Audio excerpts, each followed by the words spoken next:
Majda, kako gledaš ti na dvojico izvirnik in prevod? Ali gledaš na njo kot na dvojčka, ali kot na navadna sorojenca, ali pa morda sploh nista nič v sorodju? Ja, glede tega pa nisem v najmanjšem dvomu o tem, da je pač izvirnik vedno prvotno in prevod drugotno izpeljavo besedilo. In torej, če bi že govorili o sorodstvenih razmerih, bi lahko govorili pač oče, sin, mati, hči, druge relacije mislim, ne bi prišle poštev. Začela si torej v analognih časih, kar pomeni napisani stroj. In potem si začela tudi v digitalnih časih, torej imaš izkušnje ene in druge. Bi lahko kaj rekla, ali je, verjamem, da je, v čem je največja razlika prevajanja, vsakršnega pisanja, prevodoslovnega na primer, na pisalni stroj in na računalnik? Ja, jaz bi dodala še to, da preden sem začela tipkati na pisalni stroj, sem prevode pisala z roko in jih potem morala dati pretipkati, tako da pravzaprav pisalni stroj sem si kupila s delom honorarja ali pa če rečem s honorarjem prve knjige in se potem pač naučila tipkati pač po svoje. In, to je bil že precejšnji napredek od pisanja z roko, ker oddajati je bilo treba vendarle tipkane pač tekste. Vprašanje je, kaj, če bi jaz prišla in kako in kdaj bi prišla od pisalnega stroja na računalnik, če ne bi bila v službi.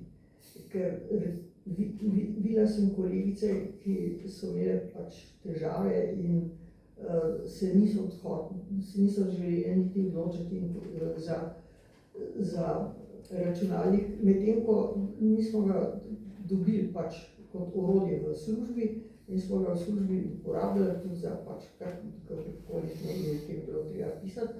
Tako da sem se jaz potem ob priliki ponatisa s to romano, ki smo takrat dobili pač še en tak izreden honorar, sem si takrat nabavila tudi za doma prvi Atari takrat.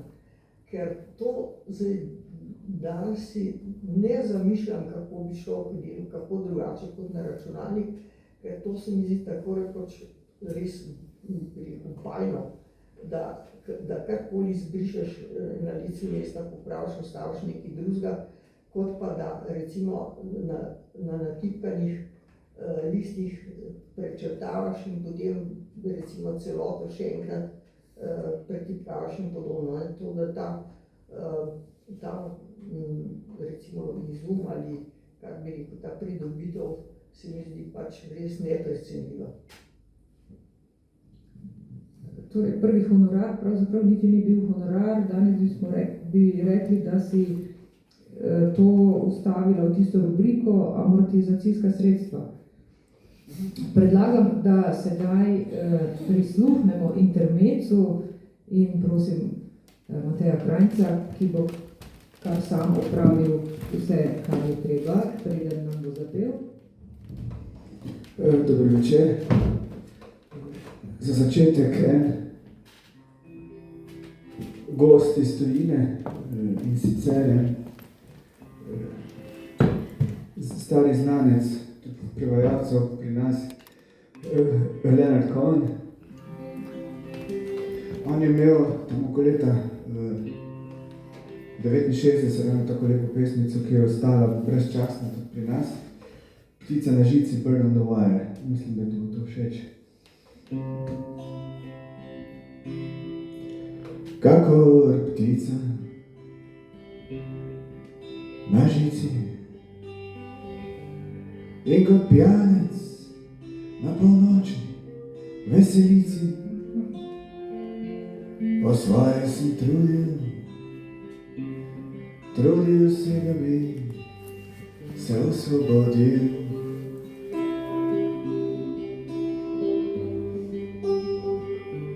Kot na trnku ribo, kot viteza zaprtega v staro knjigo,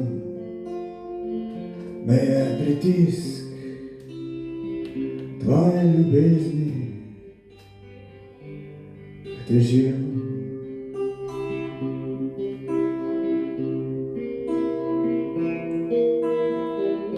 In če sem bil kdaj neljubezniv,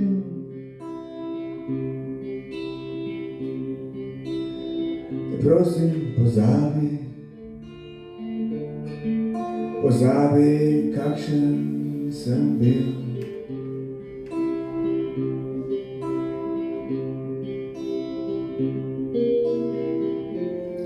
In če sem ti kdaj kaj zatajil,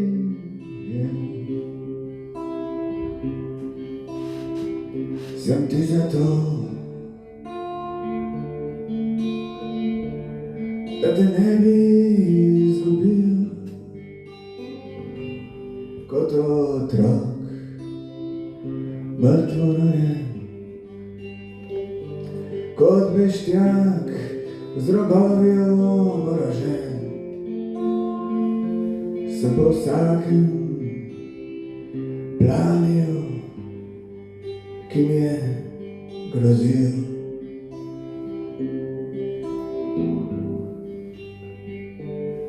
A s to pesmijo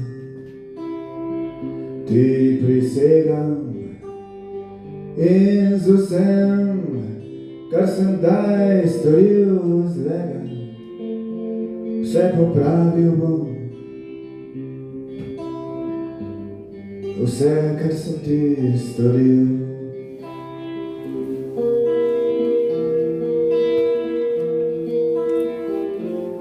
Nek berač mi nekoč je dejal čudno reč,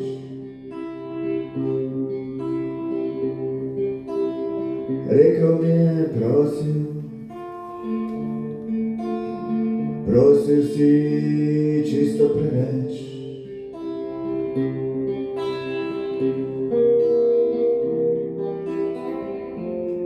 Videl sem žensko, ki je stala sredi teme.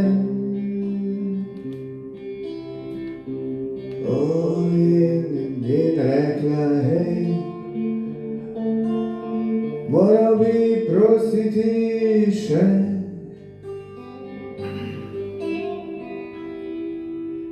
Kakor ptica na žici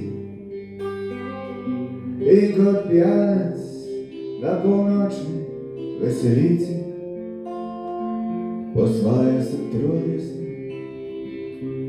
da bi se osvobodil.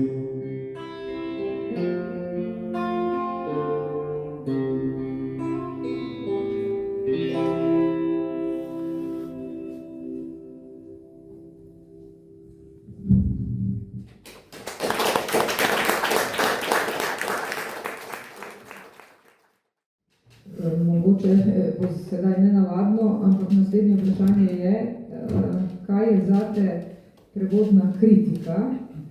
Najbrž ne nekaj, česar bi se človek lotil tako kot kakšen pijanec na nočni veselici.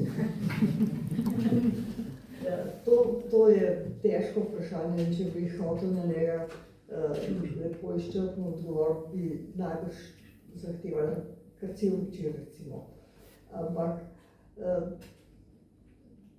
prevodna kritika je pravzaprav pri nas redka zadeva, taka kot ne bi mogoče kritika bila, kar ni čudno, ker je pač zelo zahtevna, prilično zahtevnejša od kritike, recimo nekega, da tako rečem, avtonomnega teksta, kjer se pač samo z enim tekstom ukvarjaš, ker pri prevodu se pač, ki je relacijsko besedilo, se pač treba ukvarjati s to relacijo izvirnik prevod.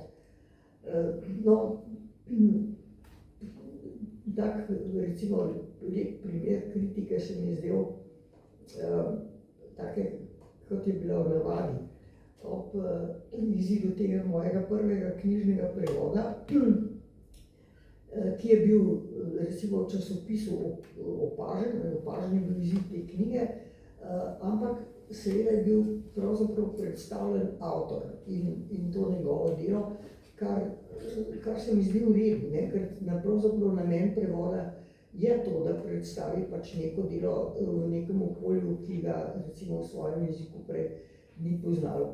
No, vsekakor v tej kritiki je bil pa tudi prevodu, oziroma bolj rečeno prevajalki, bolj kot prevodu, namenjen še en stavek, in sicer tako kot prevajalka bi se lahko pa bolj potrudila.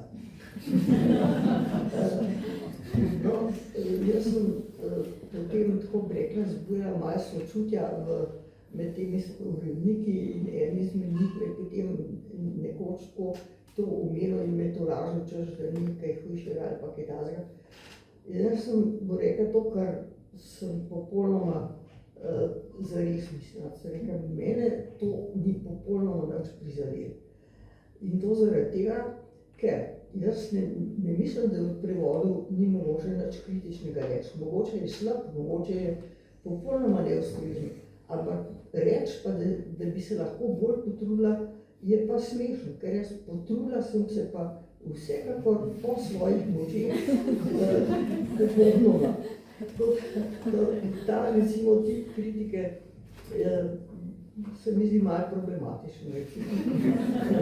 Medtem ko je seveda potem, da bi rekla, pravi kontrast in to, kar se pa meni zdi seveda pravi ideal res dobre kritike, sem pa, tako bi rekla, imela privilegij doživeti ob Ptuju, kjer je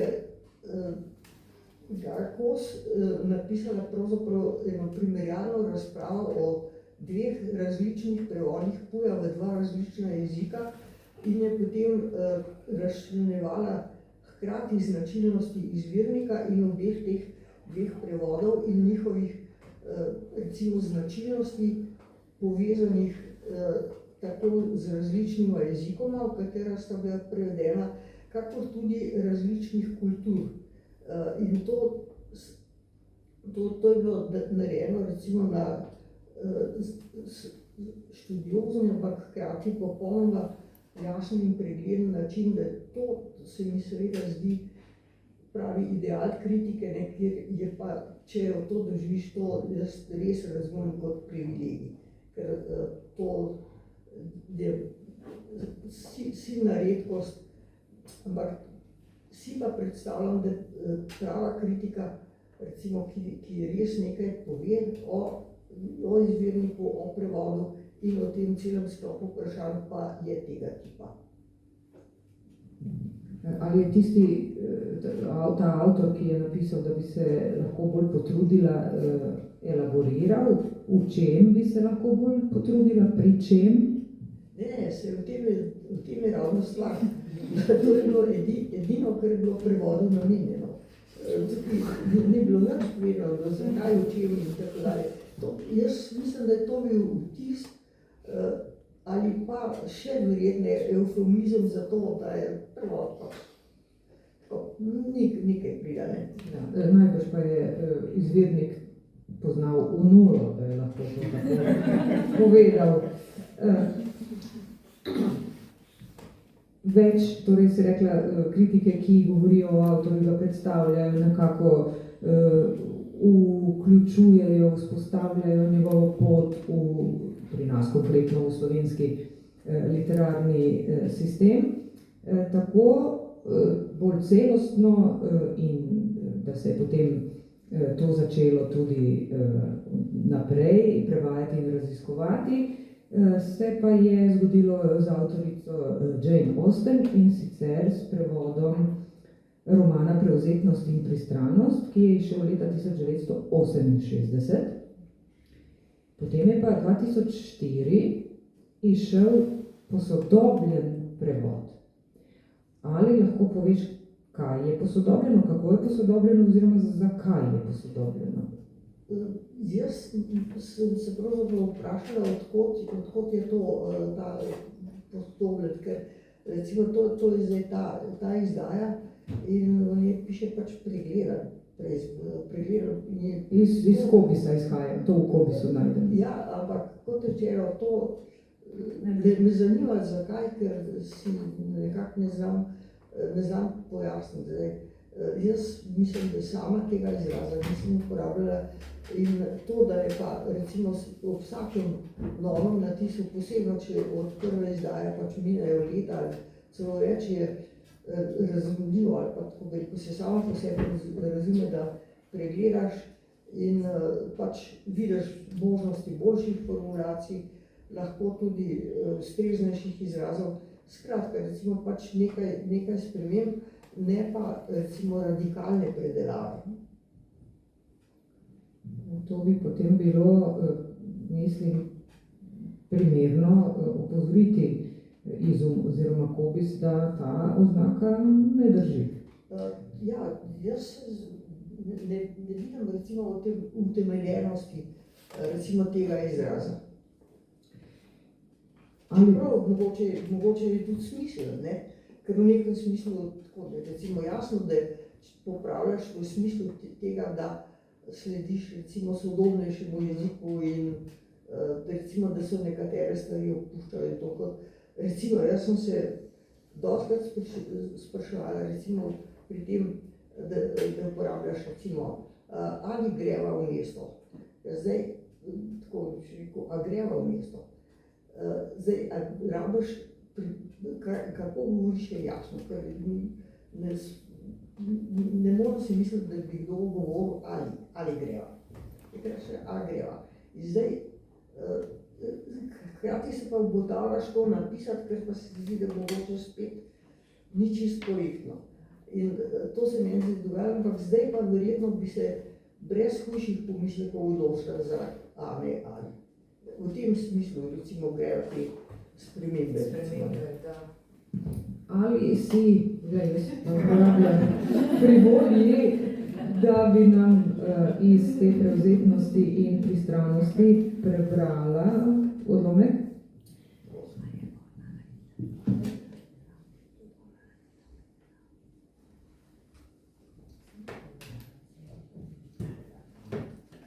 To je prizor, ki se dogaja po kosilu, ker gospodarski gre, se vzame knjigo, gre nekaj brati. Potem med gospodičnami pa ga ena zelo želi zapeljevati, medtem ko druga, katero, ki je pa prava za njega pa seveda malo izziva. In pogovor je takle. Gospodična Eliza Bennet, naj vas pregovorim, da pošnemate moj zgled in stopite malo po sobi. Zagotavljam vam, da je to po tako dolgotrajnem sedenju v isti drži zelo poživilo. Elizabeth je bila presenečena, vendar je takoj privolila. Gospodična Bingley je dosegla tudi resnični cilj svoje vljudnosti. Gospod Darcy je vzdignil pogled. Prav tako dobro, kakor Elizabeth sama, se je zavedal, kako novo je zanimanje zanje in nevede je zaprl knjigo. Brez ovinkov je bil povabljen, naj se jima pridruži, pa je odklonil in pripomnil, da si lahko misli samo dva nagiba za to, da se odloči, da sta se odločili skupaj sprehajati se gor in dol po sobi in če bi se jima pridružil, bi to nasprotovalo tako prvemu kakor drugemu namenu. Kaj neki misli s tem?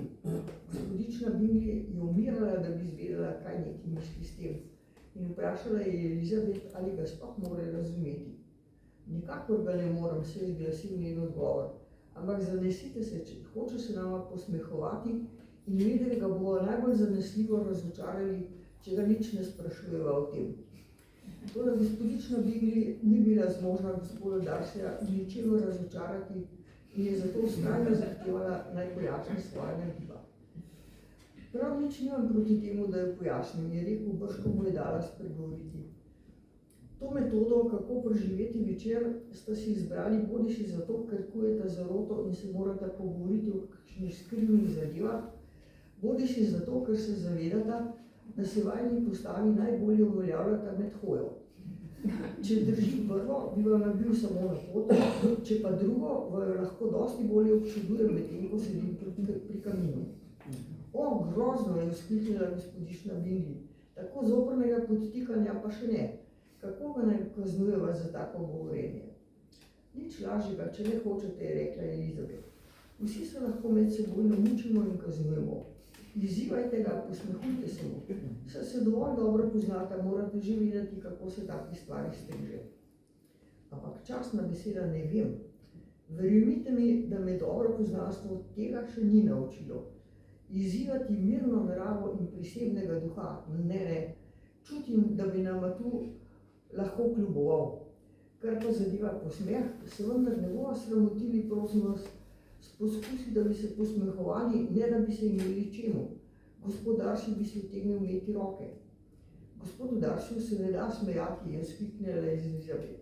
To je redka prednost in upam, da bo tudi ostala redka, kajti zelo bi obžalovala, če bi imela dosti takih znancev. Od srca rada se smejim. Gospodična Bingley mi pripisuje več, kakor človek zmore, je rekel.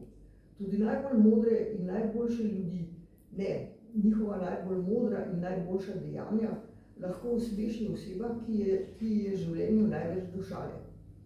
Gotovo so taki ljudje, odvrnila Elizabeth. Upam pa, da jaz ne sodim mednje. Upam, da nikdar ne smešim tistega, kar je modro in dobro. Norosti in neumnosti, muhavosti in nedoslednosti me res zabavajo, priznam, in smejim se jim, kadar se jim le moram, ampak ravno teh pri vas menda ni. Morda to ni nikomur dosegljivo, toda vse življenje si prizadevam, da bi se izognil slabosti, ki razumnega človeka velikokrat izpostavljajo po smehu. Kako na primer nečimrnost in prevzetnost. Da, nečimrnost je v resnici slabost. Prevzetnost pa, kjer gre za pravo duševno premoč, bo prevzetnost zmerom primerno obrzdala. Elizabeth se obrnila proč, da bi skrila smehljaj. Zasliševanje gospoda Darcyja je menda upravljeno, je rekla gospodična Bingley. In kakšen je uspeh, prosim? Docela sem se prepričala, da gospod Darcy nima nobene napake. Zato sem ga brez preneverne zahvaliti le sam sebi.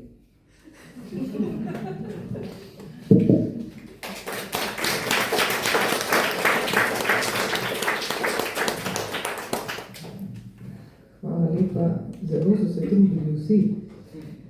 Kaj pa meniš o filmskih upodobitvah, naprimer tudi tega romana?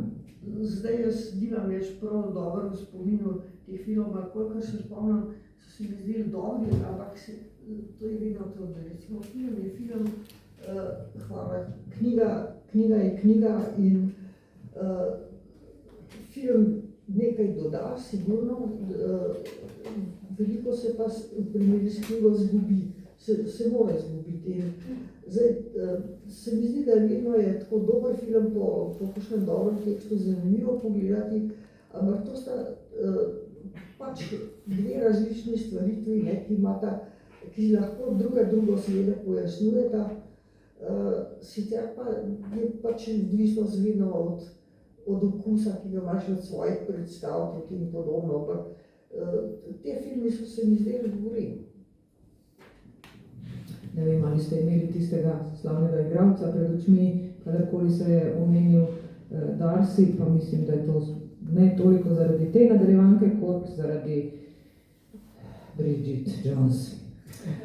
No, ampak bi spet imeli intermezzo, Matej, če si za. Tole je še ena prevajalska reč. Tokrat repertoarja afroameriških spiritualov in sicer ena zelo znana tema, Sometimes I feel like a motherless child, oziroma včasih sem kot sirota izgubljen.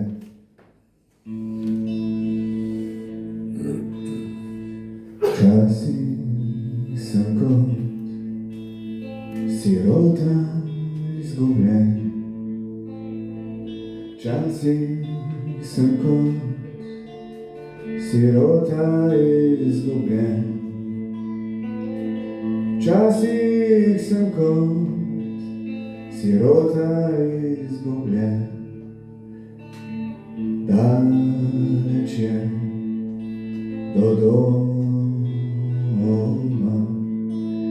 in daleč je do doma, verjemi, daleč je do doma, daleč je do doma. Včasih je kot, da bi mene bilo. Včasih je kot, bi mene bilo. Včasih je kot, bi mene bilo. In daleč je do doma. Daleč je do doma, verjemi, daleč je do doma, daleč je do doma, včasih je kot na sodni dan, včasih je kot na sodni dan, včasih je kot na sodni dan in daleč je do doma, daleč je do doma.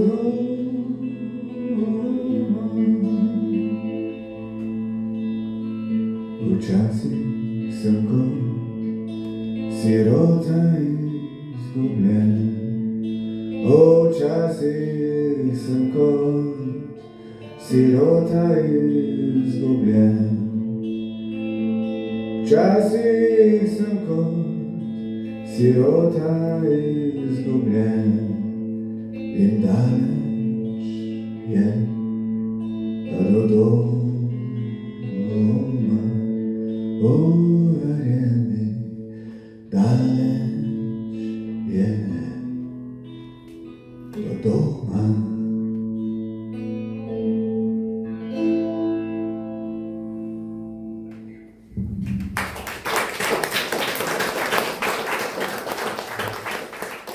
Gremo zdaj v dom, ki se ga vsi veselimo. Ta dom je v stoletni hosti.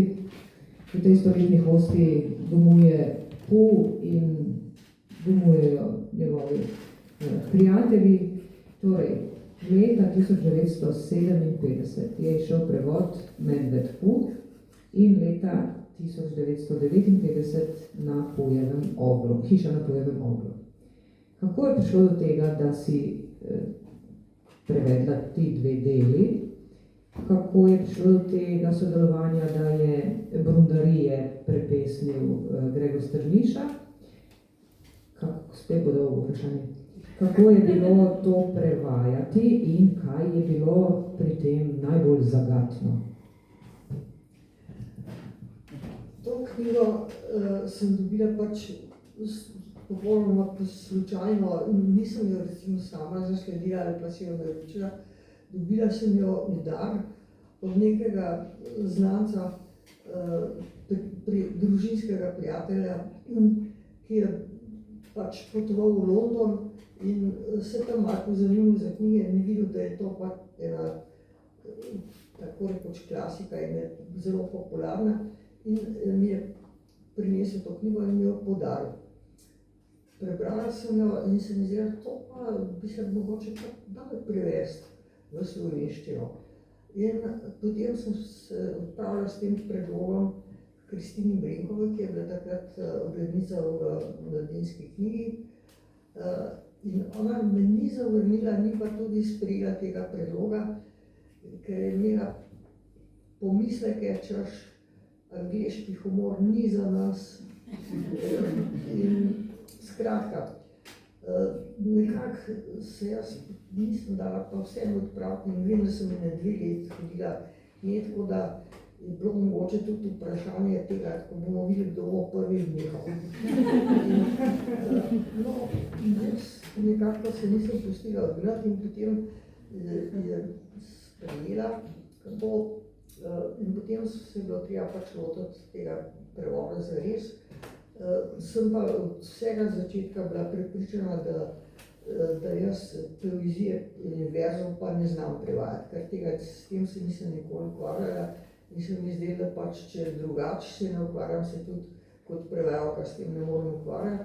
Torej sem malo premišljala, koga bi človek si želel za sodelavca in sem najprej pomislila na svoje sošolce, od katerih sta bila 2 taka pesniška sodelavca našega gimnazijskega glasila. In potem malo sem oklevala in potem sem se odločila, da vprašam, ali bi bil pripravljen sodelovati Gregorja Strnišo. Strniša je bil nekaj let starejši od nas in pravzaprav ni hodil z nami v šolo, ampak je prišel v naš razred pred maturo, tako da smo potem skupaj maturirali. In tudi se ni se čutil čisto člana razreda. In potem, zakaj je on kar na letno prišel in odkot, ne? To se izkaza še, da je bil zaprt par let in seveda s tem prekinil študij. Z mene je potem tudi zanimalo, zakaj je bil zaprt in ta razlog se mi je pač dosti zanimiv, ne? Ker zdaj, kaj je bilo res in kaj to ne vem. Odgovor je pa vsekakor bil, da je bil zaprt zato, ker je rekel, da je pristaš idealistične, nematerialistične filozofije. No, vsekakor sem potem se odločila, da ga vprašam, če bi bil pripravljen sodelovati in prevajati pač te verze. In se je tako pravzaprav malo tudi moje presenečenje takoj ogrel za to. In potem se je to sodelovanje, tako bi rekla, razvijalo na to, da sva imela kar precej debatnih popoldnevov, da tako rečem, o vsakem posameznem verzu, besedi in podobno. In njemu to nikakor ni bilo odveč.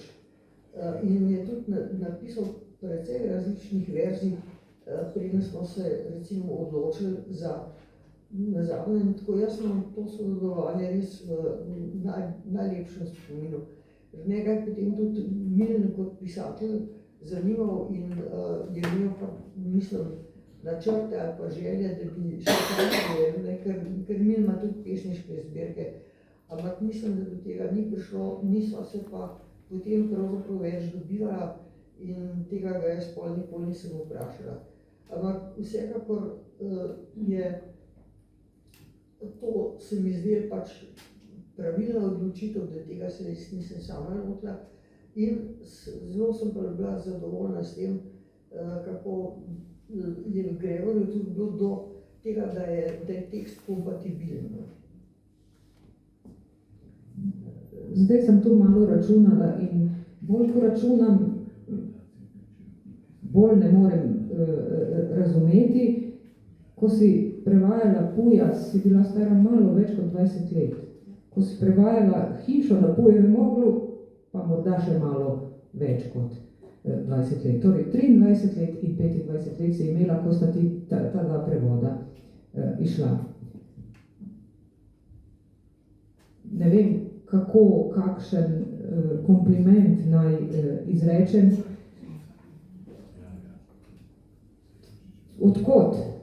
Odkot si črpala, da znam niti upovediti. Torej, kompetentnost za takšen prevod.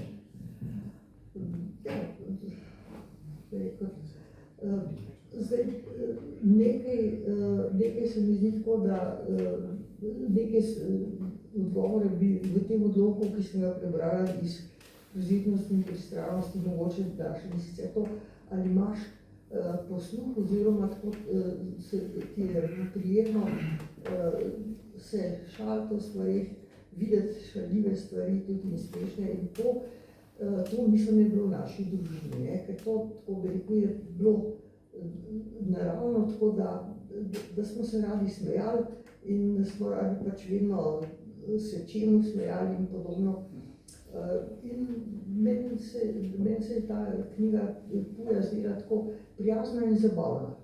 In seveda je bilo treba iskati potem prave ekvivalente in podobno. Malo smo se tudi s preomenjeno Kristino Benkovo prerekali o tem, ker ona je na vsekakor hotela, da bi bil naslov Medvedek Pu, ne Medved Pu.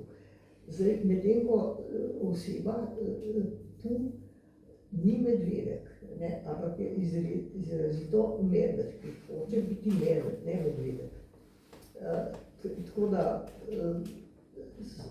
tukaj je recimo bilo pač nekaj te vrste recimo nesporazumov, ker se mi zdi, da Kristina Benkova mogoče pa tako z vse spoštovana, ampak mislim pa, da veliko smisla za šalo in za take stvari pa ni bilo.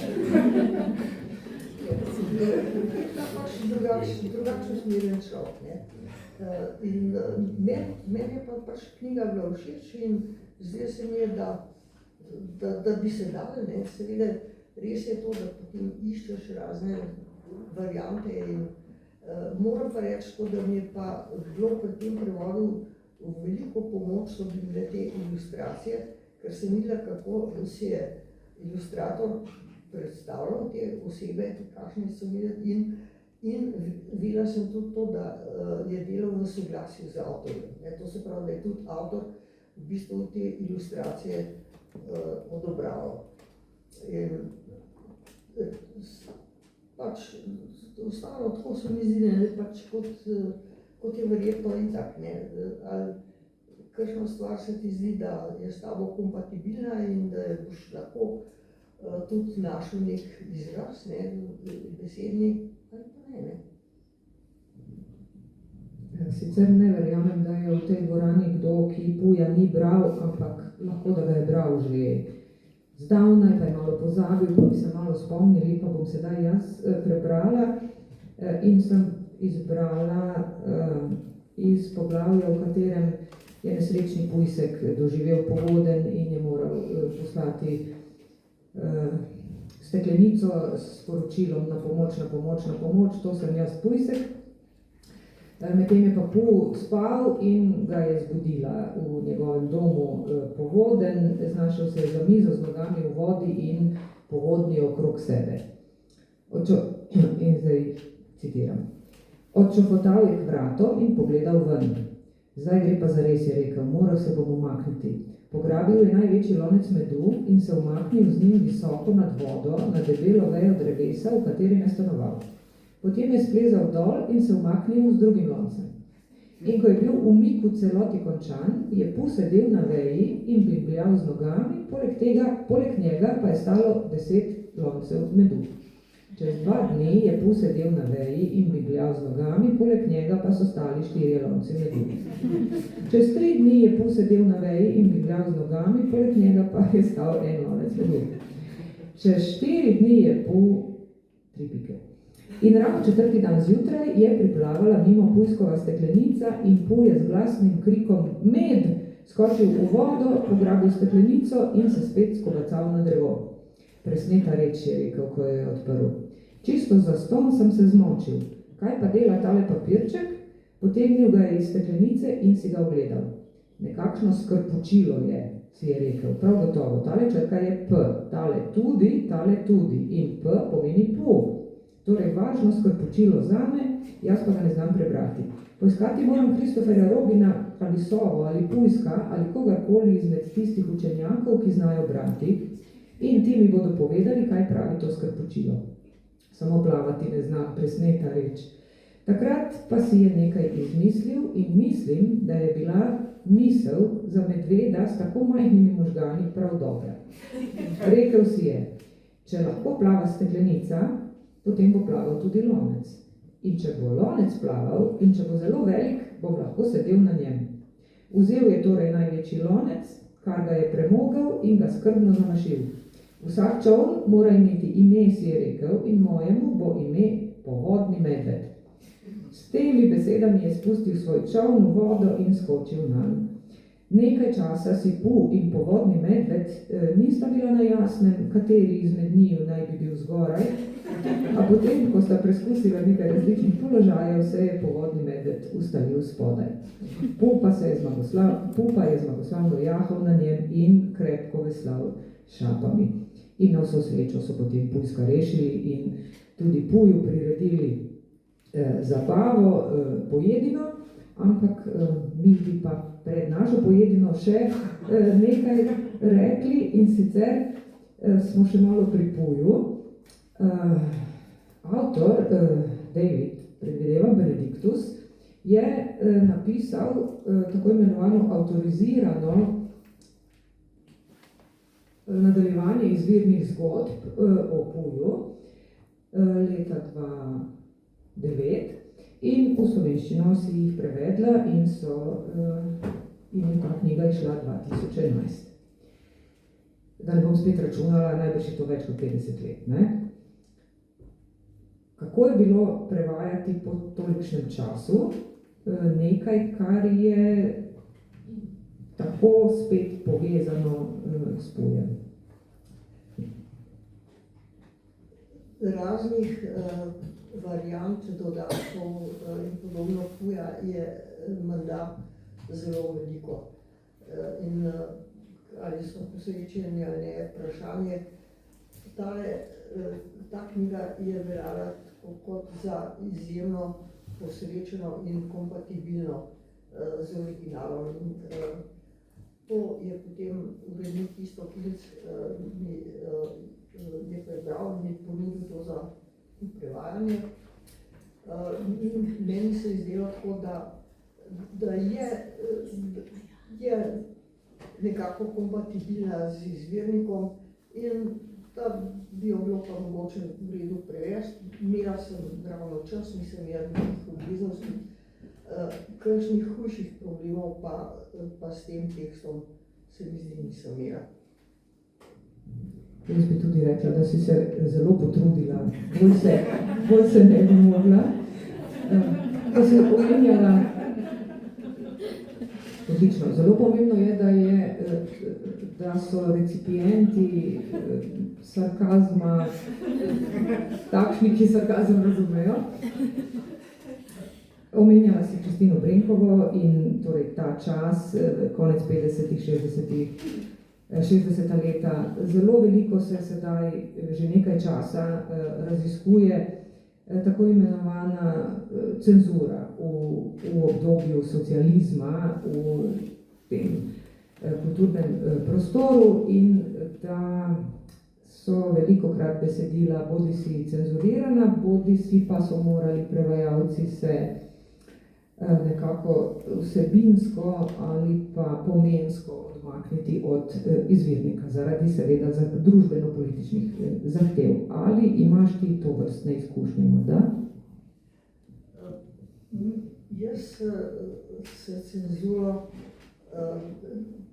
bodisi blago ali ostrejšo ali kaj takega nisem imela problemov, pravzaprav pa jih tudi nisem tako rekoč mogla imeti, ker razen Puja so mi te tekste v prevajanju predlagali uredniki in so pač že oni presodili, kaj bo šlo in kaj ne bo šlo.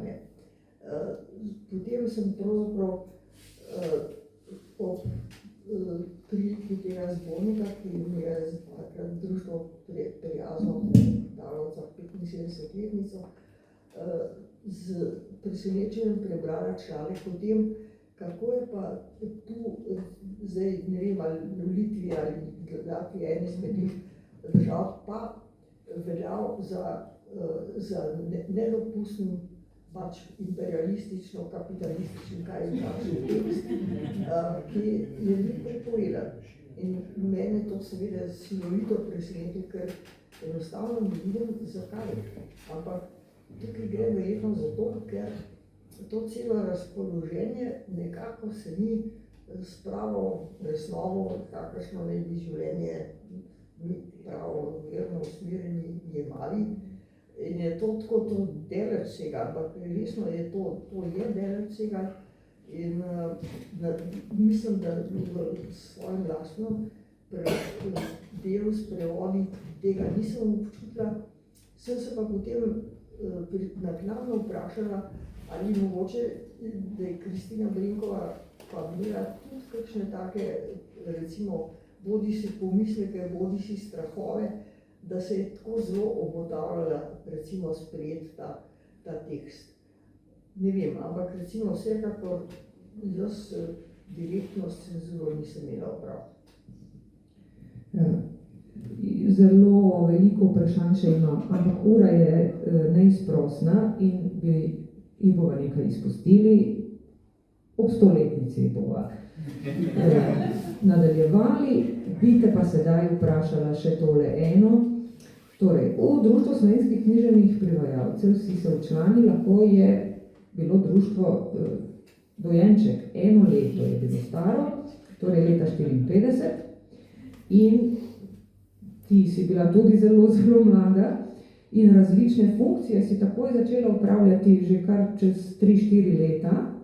In v obdobju 92-94 si bila tudi predsednica upravnega odbora, prej pa seveda članica različnih delovnih teles, tvoje organizacijsko, uredniško, predsedniško delo v torej telesih, organih. Ali lahko rečeš kaj o tem, kdaj je bilo najtežje, kdaj je bilo najlažje in veš, da si vedno želimo kakšnih anekdot.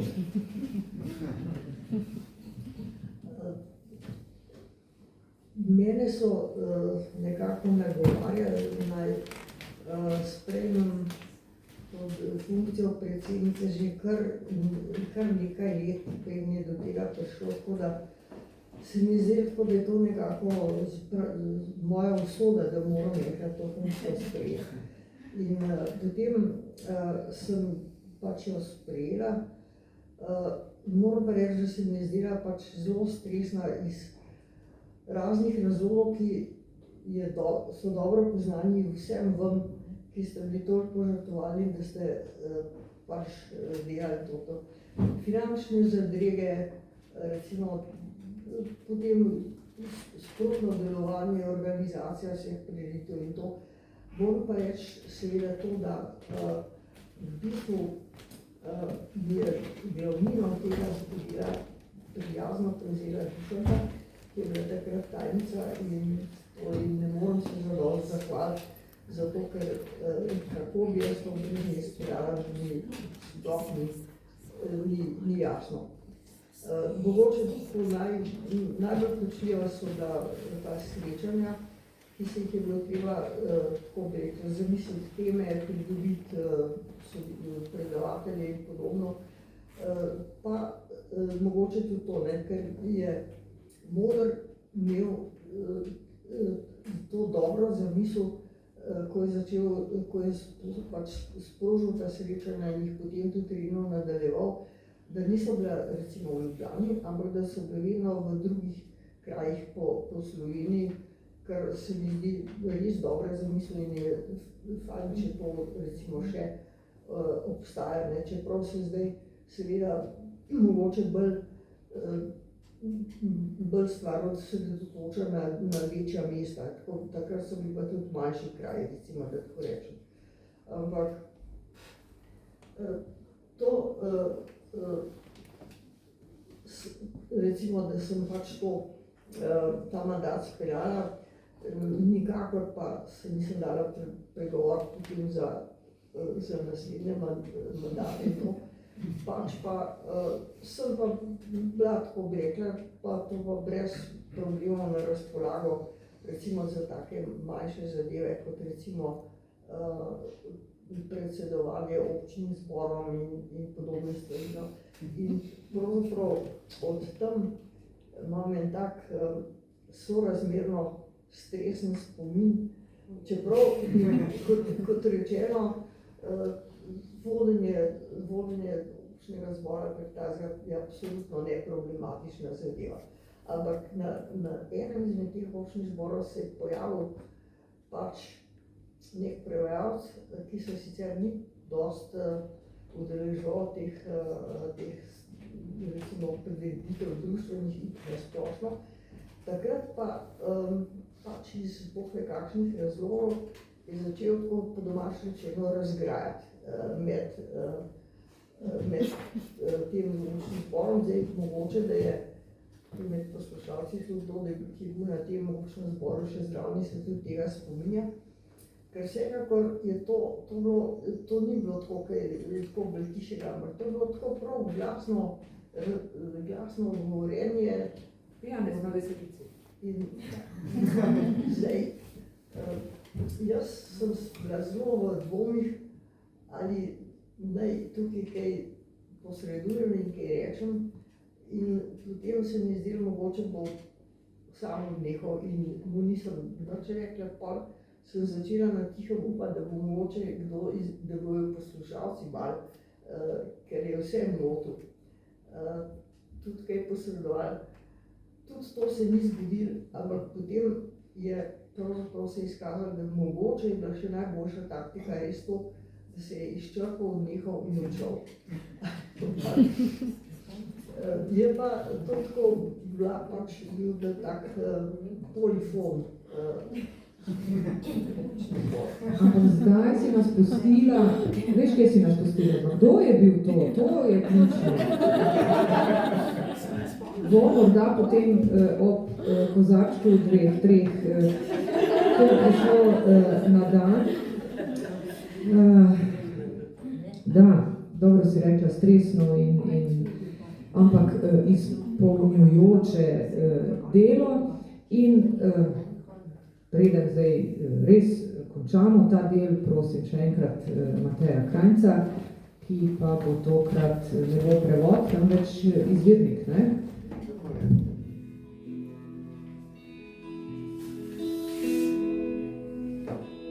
Čas išče dežurnega krivca za otožno rohnenje rešilca, običajen predmestni portret.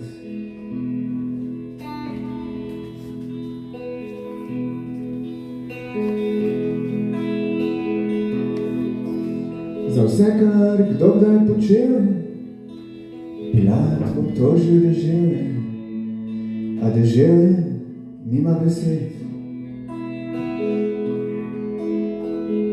Janez Krstnik je obglavljen in prostor na dvoru pripravljen, a dvorni bard noče več pet. Kar hotel je zdavnaj odpel je, ne skriva, da čaka deževje, a deževje nima besed.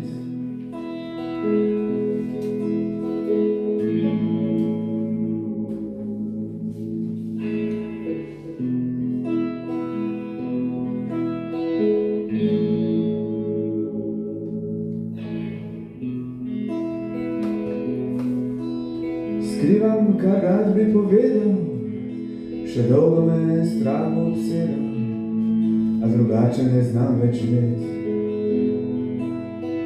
Vidim, da nekdo zardel je, zakaj poprašujem deževje, a deževje nima besed.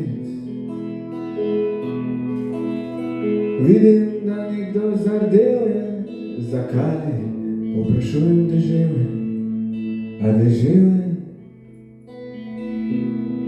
nima besed.